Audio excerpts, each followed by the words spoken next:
The past week has been a whirlwind of excitement and sometimes needed anxieties, but I've just found a new source of solace. One of my best friends is just falling down deeply, another fangirling pit, as usual. This time is the Beatles, and in very particular, the McLennanship. I enjoy convos with her for a rhyme of reasons. The biggest one might be the fact that her world and her outlook on life are at times vastly different from mine. Evidently, this has led to various quarrels in our friendship history, ranging from me bringing to our uni our apartment's only 2 forks, so she had to eat spaghetti with chopsticks, very much Asian. That discussions on economics are definitely a no-no, despite her having a master in research economics, to perspectives on the optimal number of close friends, etc. But the beauty of this difference is that it feels so good to be out of my immediate world, with its daily joy and doubts, and step in hers for a while. Thanks for having me, I said. Thanks for having me as well, she replied.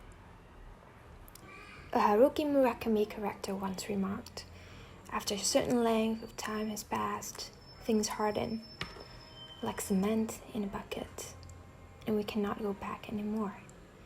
What you want to say is that the cement that makes you up has set, so the you are now cannot be anyone else.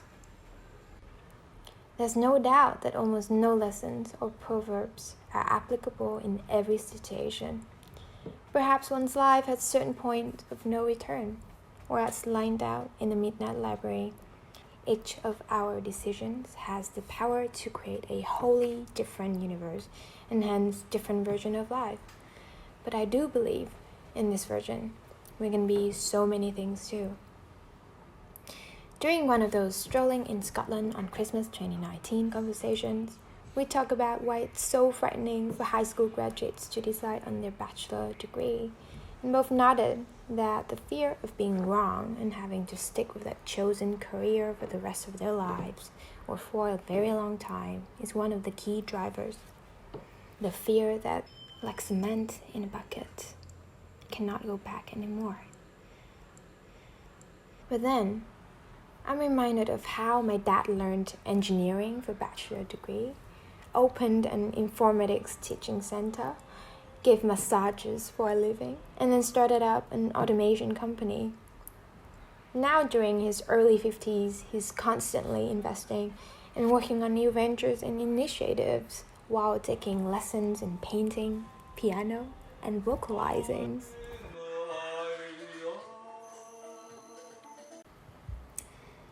My girlfriend often half-joked about applying to my current company.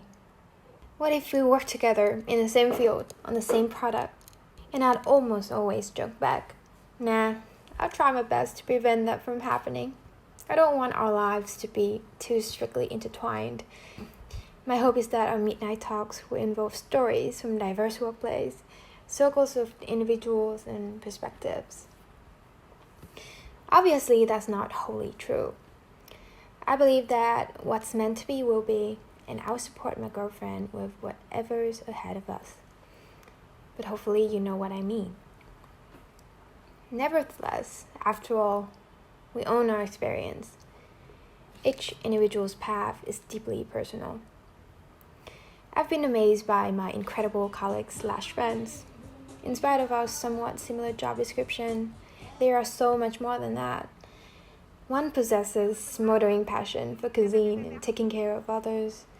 One is a strong advocate of sustainable lifestyle and anime and Murakami writings. One has a vivaciously free and bold and independent spirit. One is among the most resourceful, creative person with numerous personal initiatives. One is so intrinsically intellectual, yet so humble and always exudes irresistible elegance. One declares to be cold-hearted, yet every now and then so delicate, artful, and warm like a freshly made cup of coffee. One dawn in 2020, I listened to daylight thinking, I want to be defined by the things that I love. I want to be defined by so many things at once that I care and am passionate about, and that ranges. I don't want to be defined by solely my work or by solely anything. In The One, Taylor wrote, "But we were something, don't you think so?